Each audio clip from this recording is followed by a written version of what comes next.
everyone, to the 101st episode of the Definitive Crusade.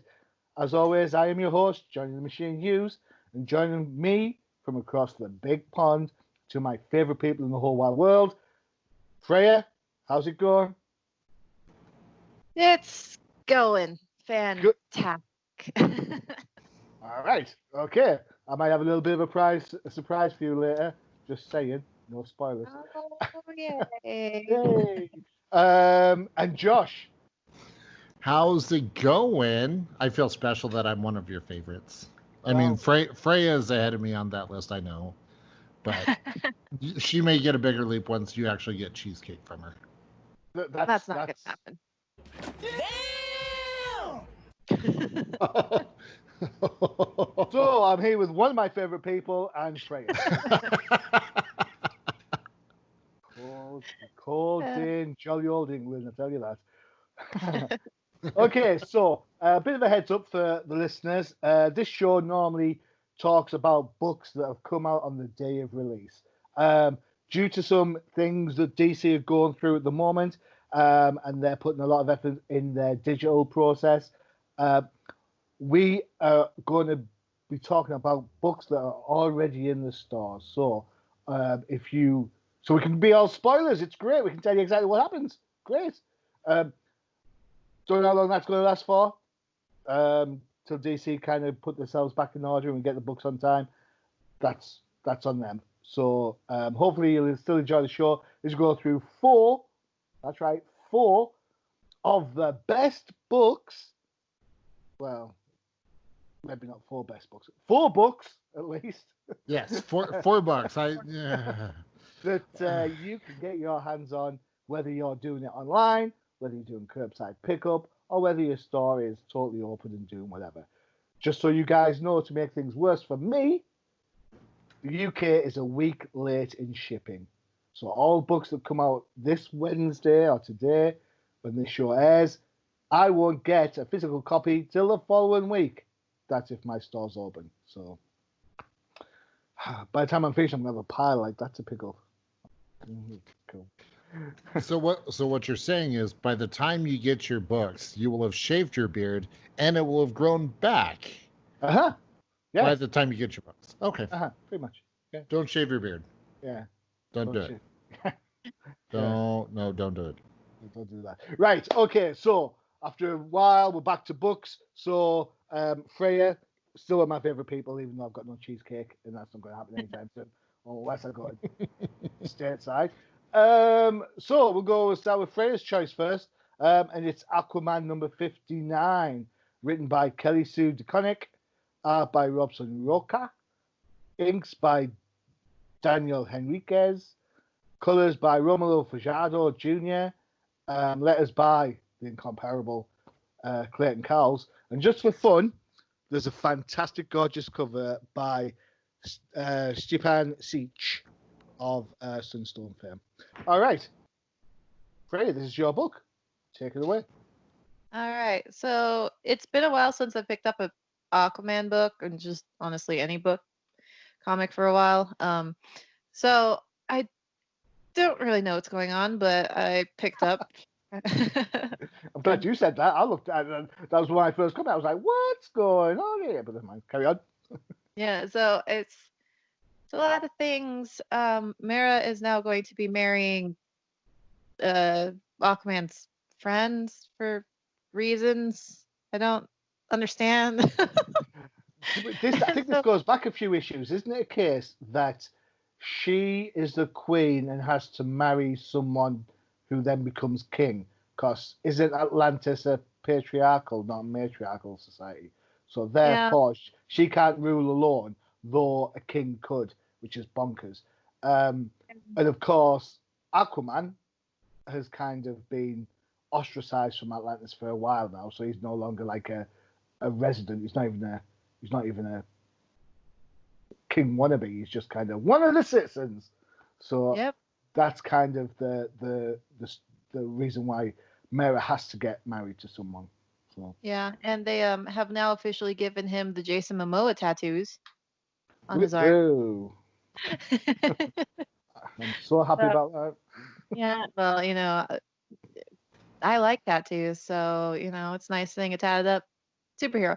But anyway, also Aqua Baby has been kidnapped, but Aqua Baby's not really a baby, so I'm kind of confused about that. Unless Aqua Baby, it's been a couple years. Did they have like a flash forward or something? I have no idea. The last time I picked up this book, she was heavily pregnant. I don't know if the Atlanteans, could they, when they have offspring, is it like fish and they just pop out whole, like proper, like fair size, not bambinos that we kind of express? I don't know. If it did, Mira's hips are probably severely dislocated because this child looks like it's like 4 or 5 years old. The child does look old. Yeah, definitely. And I'm like, that's not a baby. Ripping had to have taken place. Couple of There'd have to be. Yeah. Okay. That ain't no baby. That's a full-on child. That's a different use for fishnets than I would expect. Yeah, I also kind of find it. I don't know why they always do this. Like, Aquaman knows it's his brother who kidnapped the child, and then they don't even hide that it's his brother who kidnapped the child. But then they're trying to do this, like, well, it's actually the other guy. But I'm like, but you just showed us that it was Wavemaster or Ocean Master who just kidnapped Aqua Child, whatever, the princess. But it's like, princess. Why even bother? Because obviously Arthur knows it's him. I mean, there's no surprise or anything. And then we have Black Manta showing up again. Yeah. I mean, come on. Aquaman has other villains besides Black Manta, and it's just kind of, I don't see the point in even having him right now. Yeah, it's a bit. I always think I feel sorry for Aquaman because you're absolutely right. He does have other villains, both in the court and outside the court, as well as other supervillains to think about. Mm-hmm. But they use Black Manta all the time, Yeah. So it's kind of like you could say Black Manta's Aquaman's Joker, because you can't get a Batman book without a bloody Joker in it. So Yeah. So maybe yes. And I mean, the artwork's pretty good for the most part. Like, I don't really have any major issues with it, besides that first page with I don't know. Aquaman's ass is a bit square. Great touch, square jaw. Yeah. I know who everyone is. Dolphin looks fantastic in her, her 3 panels that she's in. But it's good to see you, though. It's good to see that there's still some element of the, that history of this series that's on there. Too often. Yeah. Okay. Yeah. So it's good to see that going on. Mm-hmm. And they're trying to develop more of like the Aquaman family, kind of like the Bat family. Yeah. Because there's other people being involved, and Black Manta's son who has these, powers as well. And so very. I know what they're trying to do, but just don't bring Black Manta in, and don't do the same old, but his brother's still actually evil. I'm like, okay, yes, we know this, but can't we use somebody else for? Come on. So you make some really valid points indeed. Josh, what did you jump in and get your suit wet, or did you just dabble your toes in the water? I feel like with this book, I could have just watched the movie and I would have had a better experience. Oh, you're not a fan? No, I wasn't. And again, I was forced to have to deal with Black Manta. The only difference between the book and the movie was the movie had less Black Manta than this book did. Mm-hmm. But it was seriously the same shit. Mm-hmm. The only difference is Aqua Baby, which is not Aqua Baby, or like Aqua Baby Child thing, is is part of the story. Aside from that, it's the same damn thing. I did not like how are you going to get me interested in Aquaman when it's the same, literally the same characters over the same thing? There's no difference. Ooh, so Aquaman now has the Momoa tattoos, but he's still blonde. Nope. It's like, if you're gonna change Aquaman to look more like Jason Momoa, do the whole damn picture. I was not. Ugh. Haven't died there. Yeah. Well, I'll say for this book that I have to say, of the 4 books that we're going to look at, I think the art in this book is probably the best. Oh yeah, don't get me wrong. The artwork was its only redeeming quality. The story itself, garbage. I will say, I mean, I expected a little bit more from Kelly Sue DeConnick. She's a class writer. She's done some great stuff over on Marvel. Maybe this is her just kind of treading water to find her feet before she kind of gets to the big shebang. I'm okay with that. A couple of things that I kind of picked up on. Art-wise, what's Jean Grey doing in this book on page 17? I was like, what? What's happening there? Yeah, you're laughing, so you know I'm right. Yeah. And Freyja's bang on right about the opening panels. It was the shark turn. When the shark turned, I was like, what's going on? I don't understand what. And then it bit something. I was like, what's that? I just didn't follow the action through. I was like, I'm a little bit confused about that. I think he was biting the rifle that the soldier was using. All right, okay, but there's no short soldier, so I'm kind of thinking, I'm not. To be fair, I have swam with sharks, but normally they go for things that are moving, not things that are just floating there. But I don't know. But again, Arthur also has the ability to communicate and control the animals. So yeah, I don't think that was the shark doing that. I think that was Arthur saying, nope. I could say something political there, but I'm not going to. Should I? No, I'm not going to. All right, so this book feels and looks like a big hitter book. You know, it's got that kind of like really decent artwork, the kind of thing that's supposed to pop off a page.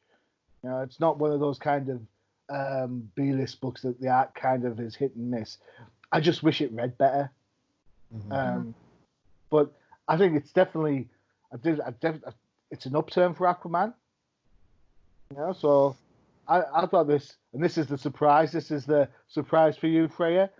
This wasn't a bad choice from you. I expected much worse. Well done. Good choice. Gee, thank you.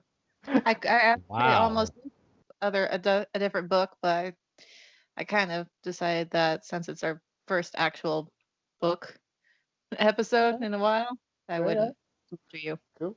So well done. Tip my hat, young lady. There you go. Sting. All right. Okay.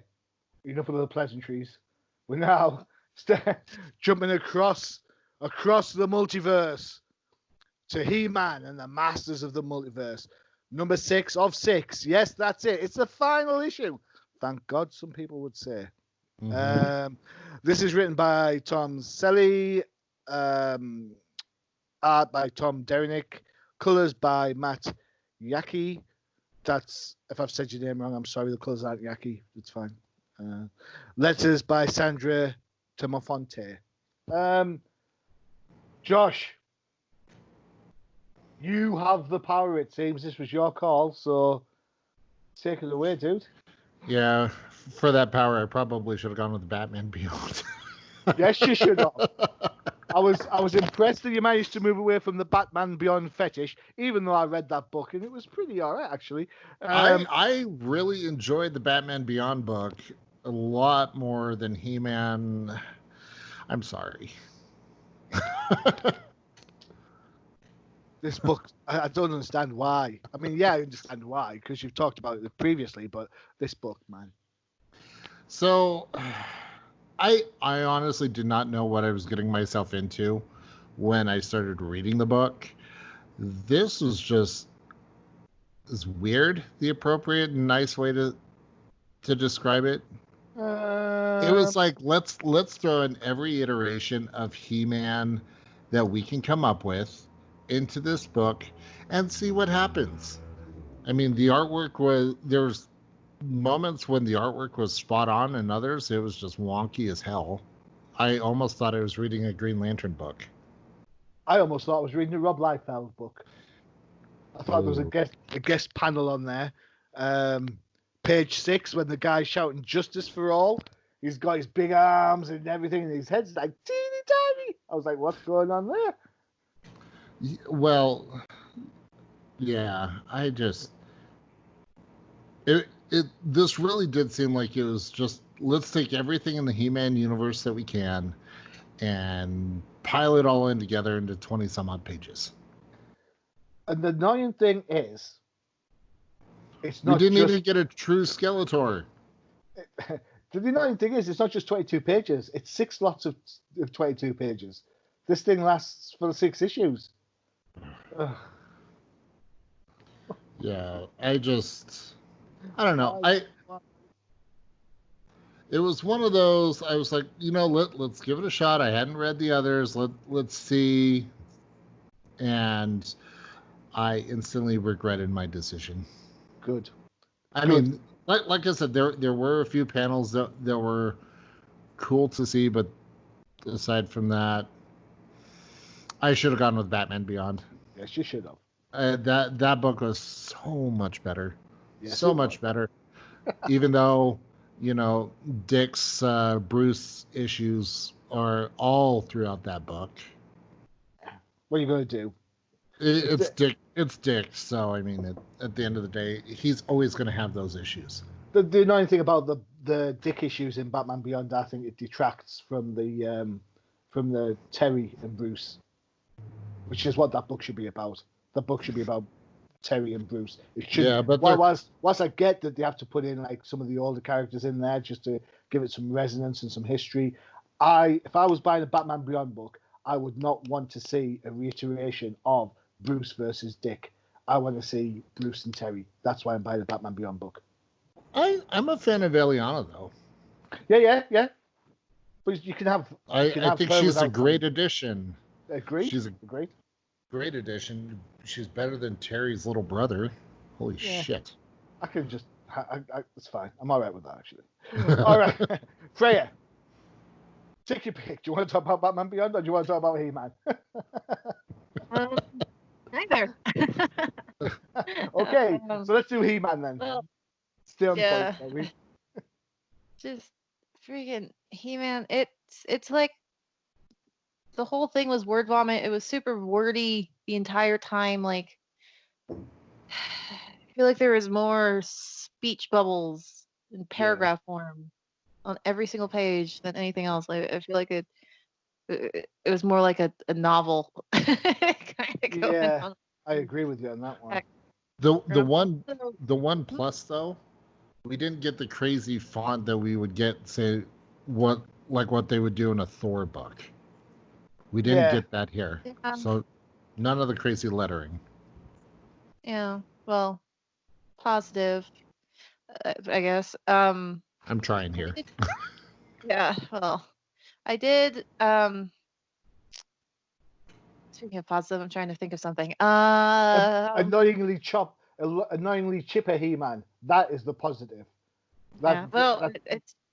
It was interesting to see. I like how they kept like the different styles for each different version of He-Man in their universe and whatnot. Like the reminiscent of the He-Man from the cartoons looked like He-Man from the cartoons, and all that. So that was nice. However, it was the inking. I don't know. Maybe it's just me. The inking seems too much, like the shadows and stuff. Yeah. I know everyone's supposed to be like freaking ripped bodybuilder men, but I feel like the shadows were a bit too much, especially with the sorceress. Everything's shadowed except for her tits, which are like glowing beacons on like page 5 or something. Whoa. So hang on, did I miss that? Page 5. Like page 5 before he sprays her with With the magical spray paint. Yes. Yeah. Which is kind of weird because he's not the lighting issues, they don't have like a source of light and there's just shadows every which direction, which kind of bothers me. Like if you're gonna have light behind people, then have the light behind people and don't have the front of them lit up when the light's behind them, We mentioned this before in a couple of Batgirl books, I think, back in the day. We kind of said something very similar.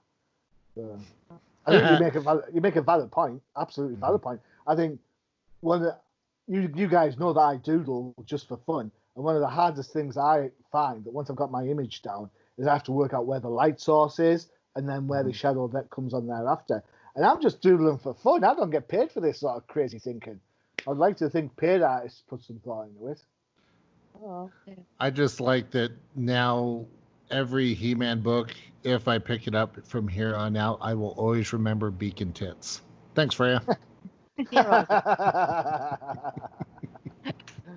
You can go through the cast. He-Man, check. Master at Arms, check. Manny Faces, check. Beacon Tits, check. Yes. Now there's a figure that needs to come out in the He-Man collection. Oh my God. I would buy it because Copyright by Freyja. There, she wants 10% of every Beacon Tits figure sold. There you go.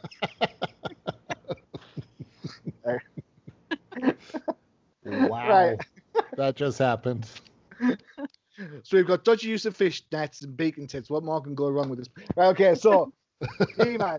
So I like Tim Seeley's work the majority of the time. I don't understand why this is so bonkers. We've talked about the proportions of the dudes being all wrong. Talked about anatomy and shades and stuff. What I didn't understand, why someone thought it was a good idea to white out, like Beacon Tits, white out the guys and the girls that are being transformed into bad guys. Because you think to yourself, the best way you could do that would be something like the Eclipso method. But you can't use Eclipso because that's a DC property. It's not like they've got like a Two-Face running around the whole comic book in this, is it? Oh, well. Yeah, they do. Of course they do. It's like, I don't know. The best bits for me were annoyingly chipper He-Man when everyone's chanted it. And then, of course, you get the moral towards the end between Man-at-Arms and Orko, reminiscent of the old He-Man cartoon. But after that, I was like, you know what? This book and the art is just noise. It's just, when you look at something, it just gives you a headache. Yeah. This was that book. So, thanks, Josh. Yeah. And also, why did they have the glowy, like, symbol-y targets on them randomly all over the place? So, are they trying to match, like, the Care Bears? I don't know, because it's like from page 12 on, when everyone shows up, all of a sudden, like, they have these, like, target symbol-y thing. You know what I'm talking about?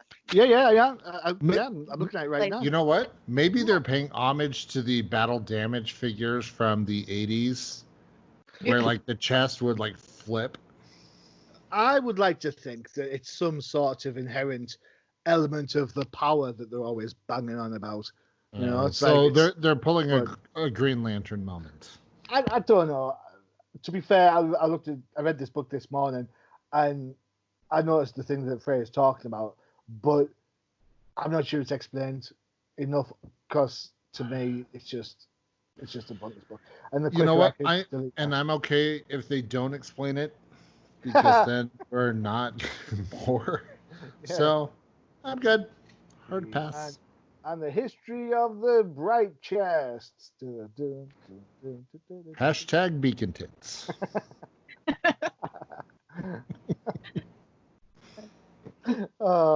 Right. Whilst we then now go and work up an intro for He-Man and Beacon Tits cartoon, why don't you go and listen to one of our other adverts for one of the other shows that you can get on the UCPN. By the light of Grayskull. I like how your hands are perfectly like this. Yeah, I did that, on purpose, yeah. Not like that. All right, okay, cool. Here's your advert.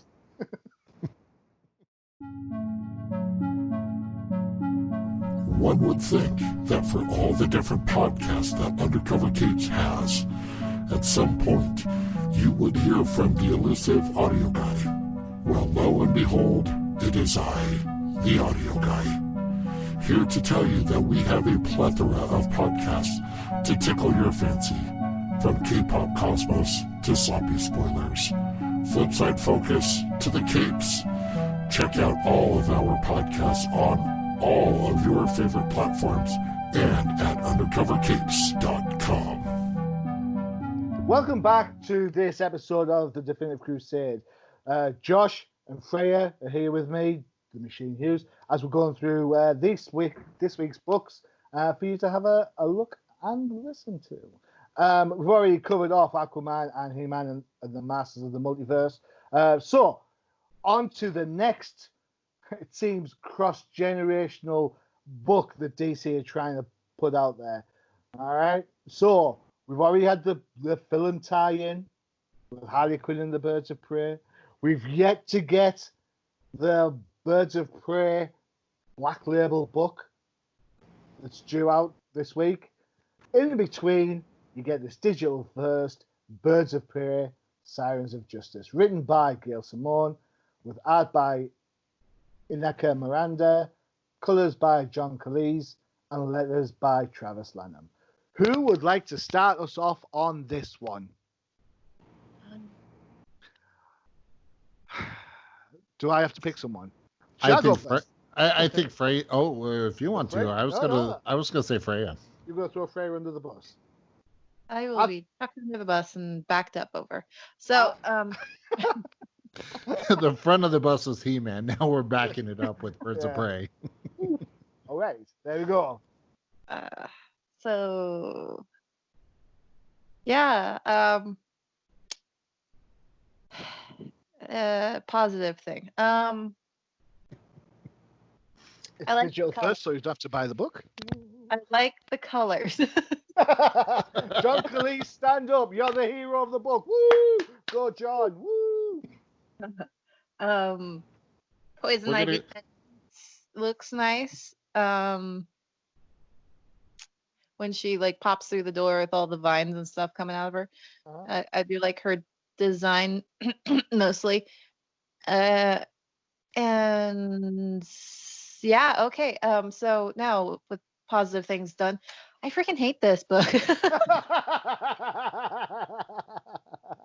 And there's the Freyja that we love and adore. Excellent.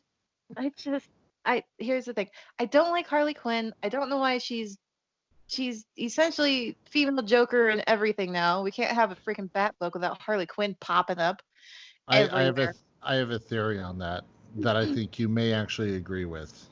Mm. Harley Quinn is the Deadpool of the DC universe. No, because Deadpool's actually funny. You mean you've actually just twigged that? Yeah. Wait, what? You've only just worked that out? Well, But she's not. I'm just publicly saying it.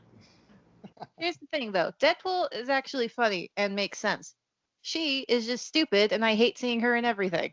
I want you to ask Bud that same question if Deadpool is funny and see what response you get. Yeah, I guess. So let's just say Bud hates Deadpool like you hate Harley Quinn. Okay. Fair enough, but still. She's annoying. I hope she dies. I really do. I want her to fall off a freaking building in these comics. She almost did there in the first few panels. Yeah, and she didn't. And they weren't going to save her. So, I mean, I was happy that Huntress was like, nope, she falls. I ain't saving her. Yeah, and why are they replacing Barbara? Do they have something against redheads at DC? Because kind of feels like it. Like, why didn't they replace the others? Mm-hmm. Why didn't they replace Black Canary with, Harley Quinn? Why is it always Barbara? Or why don't they just add her to it? It doesn't have to be 3 people. Where's Barbara, And so I'm like, it's just, I hate her. She's not funny. She brings nothing really to the team except just stupidity and annoyance. Because she's not a master tactician or anything. She street fights, sure, but That's if she She, reads. she has a PhD, though. I mean, minor. That's what. That's only because she can spell PhD. Here's the thing: if you get a PhD by sleeping with your professors, you don't really get a PhD. So. Well, they definitely got the D part. Yeah, she got the D, but not the PH part. Oh my God. And you thought Beacon Tits was bad. Hey, you gotta go to school, get an education, I guess. So, there you go. Well, when in Gotham. So yeah. Also, the artwork, just sometimes they're just. I don't like. Sometimes the faces look fine, like the scene where they're all jumping forward, Black Canary's in the front and Poison Ivy's behind them. That looks great, and then all of a sudden their faces devolve into like nonsense, and you can't. Absolutely right. Especially Black Canary freaking eyebrows. Oh, you've got eyebrows issues. Just wait till the next book. Whew. I'm not gonna read the next book, and then it's just I don't know why faces and just bodies are so difficult for people who are professionals at drawing these characters. Like, I have a theory on that. I'll get to that. Cool. So it's safe to say you didn't enjoy this one. not at all. Oh, well, it looks like my picks are the best. They're still doing fantastic for Freyja. Well done. Sorry, Freyja. Josh. I enjoyed this a hell of a lot more than He-Man, that's for damn sure. Really? Yeah, trust me. I enjoyed Birds of Prey a lot more than He-Man. Now, I will agree with Freyja that I'm done with Harley. She needs to take a hiatus, lock her ass back up in Arkham. Literally, no more books. Just stop. I would agree that why are they hating on Barbara? Mm-hmm. That was poor choice, in my opinion. I did find it kind of odd that, okay, we're gonna go ahead and beat the hell out of Poison Ivy, and by beat the hell out of her, just punch her in the jaw, and then okay, truce. Like that's all it took. Maybe Batman should do that. Batman can't do that because he doesn't have tits. Speaking or otherwise. Oh wow. Well, you know what? Maybe Batman should install Beacon Tits in the Batsuit, and then it will work. Yay. It's funny enough you should say that. Didn't I see something on Twitter where I think it's coming up in the Three Jokers bit, where the chest emblem shines a light, becomes a torch.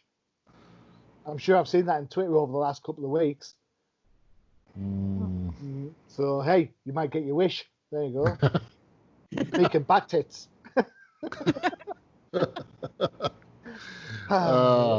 So, I mean, at the end of the day, it was still a fun read, and still better than He-Man. So, for me, it seems that the Birds of Prey are getting that multi-age treatment. You know, the same way that Batman does. So you get, like, cartoon bats for the kids and for everyone who likes to get serious bats. You get half-naked bats, if that's your thing. This Birds of Prey, this is what you're getting. You're getting the film tie-in, you're getting the mature stuff later on, and slap bang in the middle, you get this kind of middle ground. And and somewhere along the lines, something's gone wrong. Gail Simone should not be writing a book this bad. She is multi-talented. She's had a great run over at Marvel doing fun books. She made Plastic Man serious for DC. Her first run on Birds of the Prey is a classic. There is no way she should be this bad. This is just by the number. And Simone actually voices it through Poison Ivy towards the end of the book when she has Ivy say, I didn't say it was a good plan. And that's exactly how I feel about this book. People have come up with this idea, and at the end of it, it's like, you know what? It kind of sucks. Didn't say it was going to be a good book. And Freyja's absolutely bang on right with the art. The art, it looks like, considering you've got Huntress in a tight leather outfits and stuff, and you've got fishnets on Canary, and you've got Harley in the skater outfit. It's like the artist is going out of their way not to offend anybody. Mm-hmm. I mean, there's a pose. If you've got the book, check out page 13. You know, you were talking about poses. Just look how Canary's doing the canary cry there. Mm-hmm. Who stands like that? Yeah. It's awful. And then even when you're talking about like some of the better bits, and you're hoping that, you know, Harley's gonna fall off a building, she stood on that gargoyle, and there's no way that left foot would be that straight. It would be pointed. It's just little details like that just kind of annoy me. And Did you know, go on. Did you know the Black Canary's chest disappears sometimes depending on what angle they're at? In fact, on the panel I was just talking about there on page, if you look on page 3, the first panel of Harley, she's got her hands like that. It's like she's got no waist. She's like cylindrical, boof, all the way down, no differential. The art is just terrible. It's on one page, Canary has her hair sort of parted in its bouffant to the right. On the very next panel, it's parted in the bouffants to the left. It's like, come on. It's not hard to do these things, surely to God. You should be able to. If there's no movement, then things like hair should stay the same. Correct? Really? Well, Really? You might not know. I know nothing. You don't remember back when you had hair. I do. And it's been 84 years. So, if you are looking to this book as a gap whilst you're waiting for the Black Label book to come out, give it a miss. Just go to the back issue section, buy some more Birds of Prey, the Simone run. I think that's, off the top of my head, it's something ridiculous like, I want to say 59 through onwards. So you pretty much cover it up from there. Maybe even 54 onwards. Yeah. So, and you should be fine. You'll enjoy it. The Huntress is in there, Canary. Barbara's in there as Oracle. So there you go. Yeah. So there's another book to avoid. And which leads us on to our last book of the pod, and it is actually the penultimate book of this series. This series is coming to the end next month. I think, which is about fair, to be honest. I think it's kind of ran its course. We're talking about Supergirl 41, written by Jodie Hauser, art by Rachel Scott, colours by Chris Peter, and letters by Tom Napolitano. And after all this time, I've finally got the name right. Way! Hooray! Hey, and because Josh picked He-Man, you can go first on this. Okay, fair enough. So, I don't know about you, but ever since Supergirl was infected, she has... It almost seems like it's the Arkham City moments where she has flashbacks or moments where the infection kicks in, just like Batman would have moments where all of a sudden he sees Joker everywhere. Okay. That's the feeling I was getting throughout this entire book. It was an Arkham City type moment between Supergirl and the infected Supergirl. I did enjoy Crypto in this. Crypto's been the star. Yeah, Crypto's what made this book fun for me. Okay. Oh, because you're a dog fan, aren't you? That's right. You have your own little Crypto. Yep, I got my own puppers. Cool. So, but I mean, it was out of the 4 books the best one. You think? Whoa, high praise. You're welcome. I can hear Freyja gnashing her teeth as you're saying that. She's Well, getting ready. Yeah, she's already kind of looking for the positives that she can knock out first, and then we'll go from there. Nice colors. all the words are spelt right. Woohoo! She likes the red streak of Supergirl flying away. She likes the last page where it says conclusion. But I mean, it's still a fun read. I definitely agree that it's time for Supergirl to take a break. Yeah. That's good call. So, Yeah. but I definitely want more Crypto. Okay, sounds like a plan. Freyja, what did you think of the Maid of Might, the Girl of Steel? So I like the colors.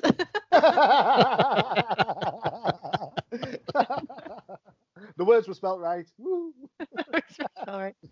So the animals were well drawn, like the bird and Crypto. I feel like you're giving this book the bird. Possibly. But yeah, Crypto is adorable, but I like animals, so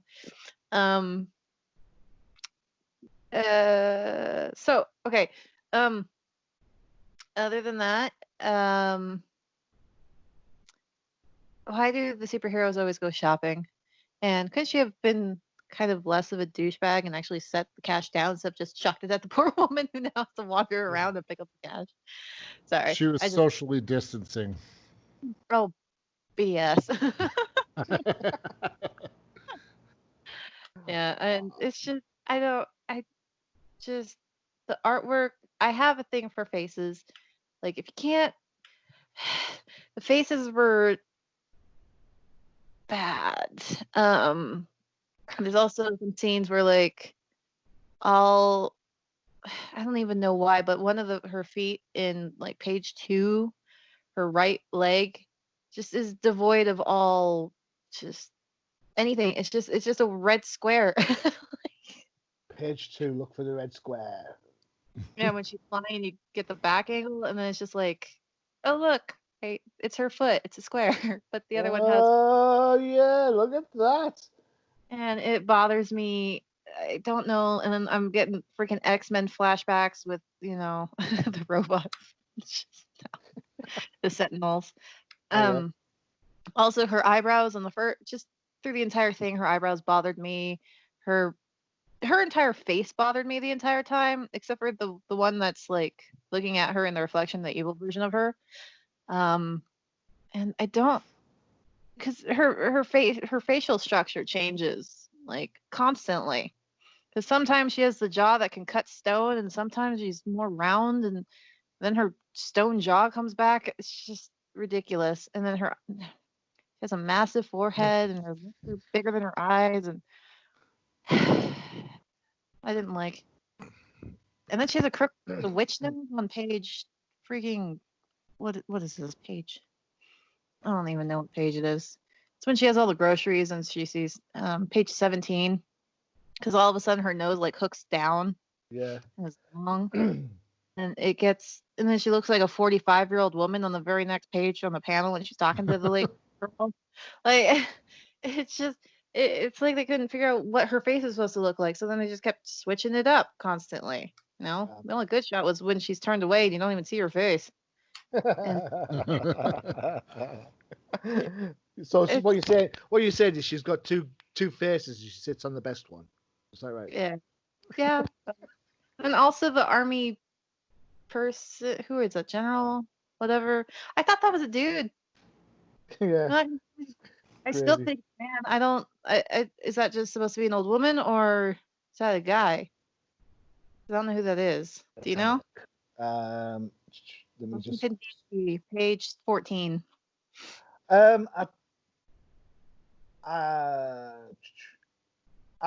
worked out it was supposed to be a woman because of the man bun on the top of the head. But it might just be a man bun. It might be, but that's how I got it. And then that's the only thing that gave it away, because she is probably the most androgynous character I've seen in a while. Yeah. Although I did find it weird that she threw her hand so fast to throw the tablet that her hand literally disappears. Yeah. She phases her hand Like Barry Allen would. Damn it, Barry. Those Damn. comics Yeah. are expensive. I almost felt like she was the Luther with the suit that she was in. Yeah, agreed. Yeah, I thought a little bit like that. Maybe she's trying to tie into the whole Lena's mum type thing from the TV show. Yeah, I hope Crypto pisses on her and causes her suit to short circuit. So, I kind of agree with everyone on this one. Just 2 cents. So, for me, since the end of the whole Rogol Zar, who killed Krypton storyline, I think this book's been treading water. And I think the idea of putting it into, or dragging it into the Batman Who Laughs stuff has been a way to kind of keep it treading on and going on. Now that that's done, I don't think there's anything left. They've got nothing left to do. They can't think of it other than put a Supergirl against another mecha suit. You know, it's kind of like the same way Green Arrow lost focus once he dealt with the 9 Circle stuff in his book. You know, once that was done, that's it. They couldn't think of anything else for him. So I'm disappointed that they couldn't plan for bigger pictures. Everything that Freyja said about the art is bang on right.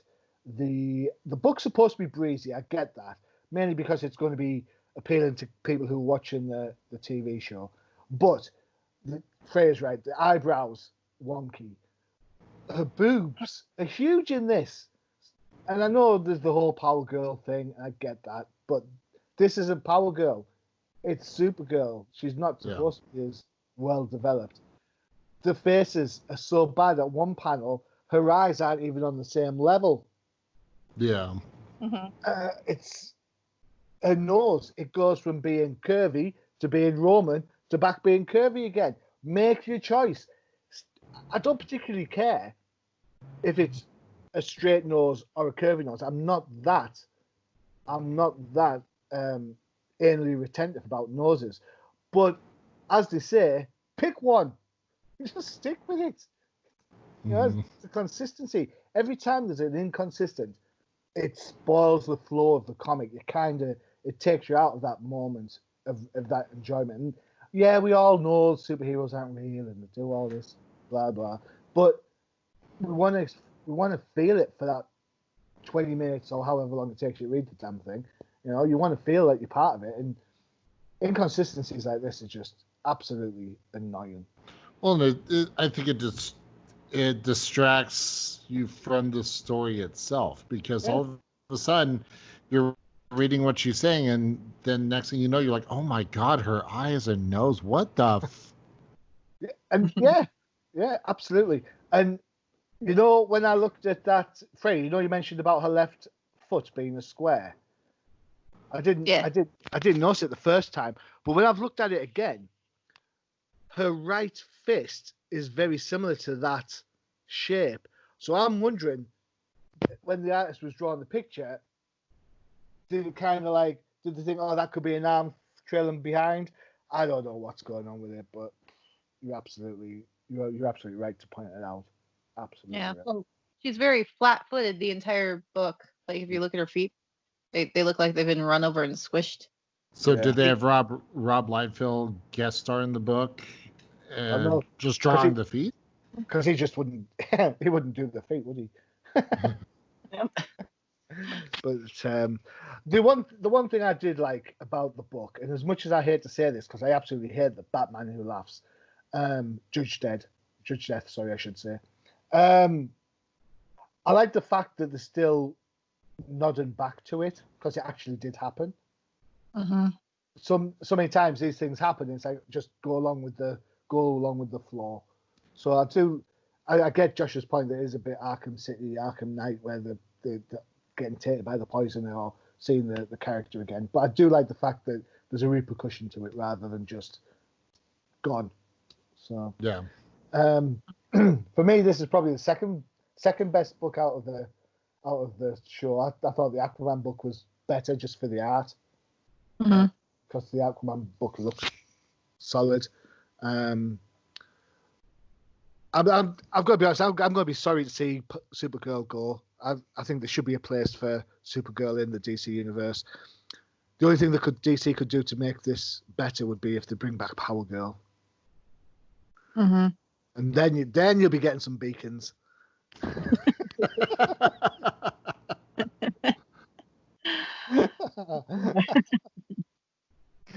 Oh, that's going to stay a while. That's going to stay a while, isn't it? You know what? That's okay. I'm fine with that. Yeah, okay. We've had 100 shows of fishnets. It's about time we sort of matured our look, I guess. So is that your nice way of saying we're gonna shed some light on some new topics? I know the fishnets are always going to be up there, like, you know. Some things will never change. This is why we adore you. Guilty as charged. All right.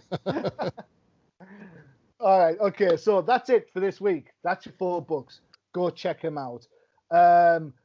Coming up in the next few weeks, you've got the Birds of Prey Black Label book. You've got the 3 Jokers coming out later this month. First issue of that, which I'm personally looking forward to, even though it's a Joker book. Josh, Freyja, it's always a pleasure, my friends. Thank you very much for spending the time with me. Absolutely. Excellent. No problem. It's good to get back talking about books. Yeah, I was happy knowing that there wasn't going to be any Jeopardy going on. And on that, no, I'm joking.